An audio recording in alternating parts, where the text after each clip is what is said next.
আসসালামু আলাইকুম। সর্বশেষ বাংলা সংবাদে আপনাদের স্বাগত। শুরুতেই সংবাদ শিরোনাম।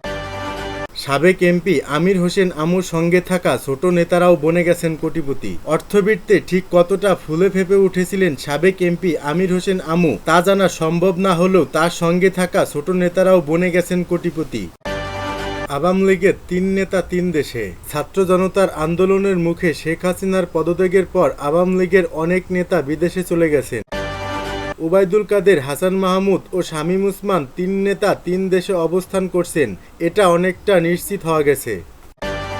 সাবেক এমপি আমির হোসেন আমুর সঙ্গে থাকা ছোট নেতারাও বনে গেছেন কোটিপতি। অর্থবিত্তে ঠিক কতটা ফুলে ফেঁপে উঠেছিলেন সাবেক এমপি আমির হোসেন আমু তা জানা সম্ভব না হলেও তার সঙ্গে থাকা ছোট নেতারাও বনে গেছেন কোটিপতি। ৫ আগস্টের আগ পর্যন্ত ঝালকাঠি শাসন করা এই আওয়ামী লীগ নেতার বর্তমান অবস্থা সম্পর্কে জানে না কেউ। তার বৃত্তের ভাণ্ডার দেখাশোনা করা ফখরুল মজিদ কিরণ ও আত্মগোপনে সম্পর্কে ভাইরা এই কিরণের মাধ্যমেই ঠিকাদারি আর চাকরি সহ সব সেক্টর থেকে পার্সেন্টেজ আদায় করতেন আমু, যার সর্বশেষ চালানের ৫ কোটি টাকা ৫ আগস্ট রাতে উদ্ধার হয় ঝালকাঠি শহরের সাবেক এই মন্ত্রীর বাসভবন থেকে। ওই ঘটনায় সেফ একটি সাধারণ ডায়েরি করা ছাড়া আর কোনো ব্যবস্থা নেওয়া হয়নি ৩৫ দিনেও। দলের উপদেষ্টা মণ্ডলীর সদস্য আমুর বিরুদ্ধে মুখ খোলার সাহস কখনই পায়নি কেউ। মৃদু প্রতিবাদেও ধ্বংস হয়ে যেত রাজনৈতিক ভবিষ্যৎ। কেবল আওয়ামী লীগ নয়, বিএনপি নেতারাও ভয়ে কখনো কথা বলতেন না তার বিরুদ্ধে। যেন সবার কাছেই জ্যান্ত আতঙ্ক ছিল ১৪ দলের সমন্বয়ক এই নেতার। হাসিনা সরকারের পতনের পর ঝালকাঠিতে বিএনপি নেতাদের দায়ের করা প্রথম ৩টি মামলায় আসামি করা হয়নি তাকে। বিষয়টি নিয়ে কথা উঠলে ২ সেপ্টেম্বর দায়ের হওয়া সর্বশেষ মামলায় অনেকটা দায়সারাভাবে অন্তর্ভুক্ত হয় তার নাম। তাও সেই মামলার বাদী হয়নি বিএনপির দায়িত্বশীল কেউ। পরিচয় না প্রকাশের শর্তে ঝালকাঠির একাধিক বাসিন্দা বলেন, ক্ষমতার আমল কেবল নয়, ক্ষমতার বাইরে থাকলেও আমু প্রশ্নে নেতিবাচক কিছু বলার সাহস পেত না কেউ। অথচ ঝালকাঠিতে হেন দুর্নীতি নেই যা করেনি এই নেতা। সব দপ্তরের ঠিকাদারি কাজে নির্দিষ্ট অঙ্কের পার্সেন্ট দিতে হতো তাকে। টিআর, কাবিখা আর সংসদ সদস্যদের নামে বিশেষ বরাদ্দের ক্ষেত্রেও নিতেন টাকা।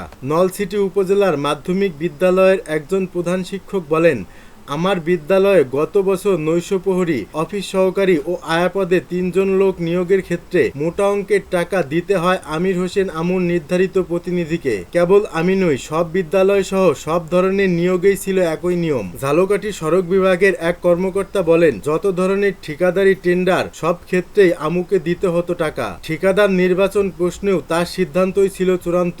ই টেন্ডার চালু হওয়ার পর নানা কৌশলে টেন্ডার প্রক্রিয়া নিয়ন্ত্রণ করতেন তিনি। কথা না শুনলে কেবল বদলি নয়, শারীরিক মানসিকভাবেও হতে হতো হেনস্থা। সড়ক বিভাগের মতো এলজিইডি, শিক্ষা প্রকৌশলী দপ্তর, গণপূর্ত, থানা প্রকৌশলী এবং প্রকল্প বাস্তবায়ন বিভাগ সহ সব ক্ষেত্রেই ছিল একই অবস্থা। বেপরোয়া এই অনিয়ম দুর্নীতির মাধ্যমে গত ১৬ বছর ধরে শত শত কোটি টাকা আয় করলেও দেশে আমির হোসেন আমুর তেমন কোনো সম্পদের সন্ধান মেলেনি। ঝালকাঠির রোনাল্ডস রোডে ভবন, বরিশাল নগরীর বগুড়া রোডে আলিশান বাড়ি এবং রাজধানী ঢাকার ইস্কাটনে বেশ বড়সড় একটি বাগান বাড়ি রয়েছে তার। আওয়ামী লীগের একাধিক সূত্রে পাওয়া তথ্য অনুযায়ী ব্যাংক ব্যবস্থার উপর তেমন একটি ভরসা ছিল না তার। অথবা এমনও হতে পারে যে ব্যাংকে গেলে ছিল ধরা পড়ার ভয়। বস্তায় বস্তায় টাকা তিনি রাখতেন বাড়িতে, যার প্রমাণ মেলে ৫ আগস্ট। বিক্ষুব্ধ জনতা ওই দিন হামলা ভাঙচুরের পর আগুন ধরিয়ে দেয় তার রোনাল্ডস রোডের বাড়িতে। ভাঙচুর চলাকালেই বহু মানুষকে দেখা গেছে বাড়ি থেকে বান্ডিল বান্ডিল টাকা নিয়ে বের হতে। তারপরও আগুন নেভাতে যাওয়া ফায়ার সার্ভিসের লোকজন সেখান থেকে উদ্ধার করে কয়েক বস্তা ভর্তি টাকা। গুনার পর যার সংখ্যা দাঁড়ায় ৫ কোটিরও বেশি।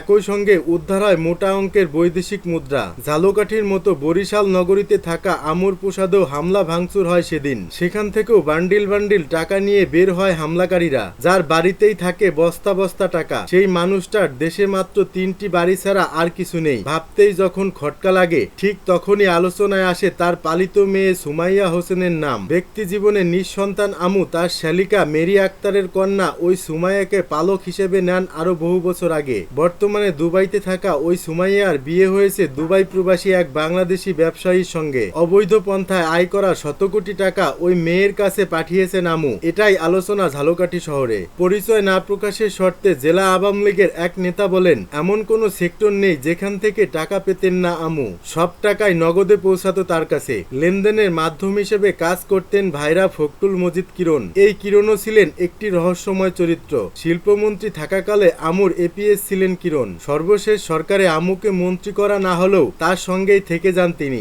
বিস্ময়ের ব্যাপার হলো আমুর পাশাপাশি সদ্য সাবেক সরকারের দায়িত্ব পালন করা শিল্পমন্ত্রী নুরুল মজিদ হুমায়ুনেরও এপিএস ছিলেন কিরণ। ঝালকাঠির বিভিন্ন সূত্রে পাওয়া তথ্যে জানা গেছে আলোচিত এই কিরণের বাড়ি ঢাকা বিভাগের নরসিংদী জেলায়। সর্বশেষ শিল্পমন্ত্রী নুরুল মজিদ হুমায়ুনের আপন ছোট ভাই কিরণ তার নিজের এলাকা বাদ দিয়ে পড়ে থাকতেন ঝালকাঠিতে। কেবল সম্পদ ভাণ্ডারের দেখাশোনা আর পার্সেন্টেজ আদায় নয়, নির্বাচনী এলাকায় আমুর রাজনৈতিক কর্মকাণ্ডও দেখাশোনা করতেন তিনি। পরিচয় না প্রকাশের শর্তে নলছিটি উপজেলার আওয়ামী লীগ নেতা ইউপি চেয়ারম্যান বলেন, আমুর সঙ্গে দেখা করতে হলে অনুমতি নিতে হতো কিরণের। উন্নয়নমূলক সব কাজের ভাগবাটোয়ারা করতেন তিনি। তার কথার বাইরে বলতে গেলেও এক পাও চলতেন না আমু। পরিস্থিতি এমন ছিল, কিরণ যেন ছিলেন আমুর ছায়া। এই কিরণের মাধ্যমে নির্বাচনী এলাকা থেকে শত শত কোটি টাকা কামিয়েছেন আমু, যার প্রায় পুরোটাই এখন দুবাইতে তার মেয়ে সুমাইয়ার কাছে আছে বলে ধারণা সবার। এসব ব্যাপারে কথা বলার জন্য আমু ও কিরণের সঙ্গে যোগাযোগের চেষ্টা করা হলেও পাওয়া যায়নি কাউকে। মোবাইলে খুদে বার্তা দিলেও মেলেনি উত্তর। ঝালকাঠির জেলা প্রশাসক বলেন, সাবেক এমপির বাসা থেকে ৫ কোটি টাকা উদ্ধারের ঘটনায় আমরা একটি সাধারণ ডায়েরি করেছি। টাকা জমা আছে রাষ্ট্রীয় কোষাগারে। এ ব্যাপারে পরবর্তী আইনি পদক্ষেপ নেওয়ার প্রস্তুতি চলছে। আওয়ামী লীগের ৩ নেতা ৩ দেশে। ছাত্র জনতার আন্দোলনের মুখে শেখ হাসিনার পদত্যাগের পর আওয়ামী লীগের অনেক নেতা বিদেশে চলে গেছেন। বিদেশে অনেকে নিজ বাড়িতে স্থায়ীভাবে বসবাস করছেন, কেউ ভাড়া বাড়িতে অবস্থান করছেন, কেউ পালিয়ে বেড়াচ্ছেন। যারা ধরা দিয়েছেন তাদেরকে জেলে যেতে হচ্ছে। ভারতের দিল্লিতে গেছেন আওয়ামী লীগের সভাপতি শেখ হাসিনা। ওবায়দুল কাদের, হাসান মাহমুদ ও শামীম ওসমান ৩ নেতা ৩ দেশে অবস্থান করছেন, এটা অনেকটা নিশ্চিত হওয়া গেছে। ৬ আগস্ট ঢাকা শাহজালাল আন্তর্জাতিক বিমানবন্দরে সাবেক প্রতিমন্ত্রী জুনায়েদ আহমেদ পলক ও সাবেক পররাষ্ট্রমন্ত্রী হাসান মাহমুদ গ্রেপ্তার হন বলে গণমাধ্যমে খবর ছড়িয়ে পড়ে। এর কয়েকদিন পর জুনায়েদ আহমেদ পলককে গ্রেপ্তার করে পুলিশ। তবে সাবেক পররাষ্ট্রমন্ত্রী হাসান মাহমুদের হদিস পাওয়া যায়নি। এরই মধ্যে সামাজিক যোগাযোগ মাধ্যমে অনেকে লিখছেন, ডক্টর হাসান মাহমুদ দেশ ছেড়ে পালিয়ে গেছেন, তবে তিনি কোথায় আছেন সে বিষয়ে নিয়েও চলছে আলোচনা। খোঁজ নিয়ে জানা গেছেন হাসান মাহমুদ এখন বেলজিয়ামের লিমবুর্গ তার নিজ বাড়িতেই আছেন।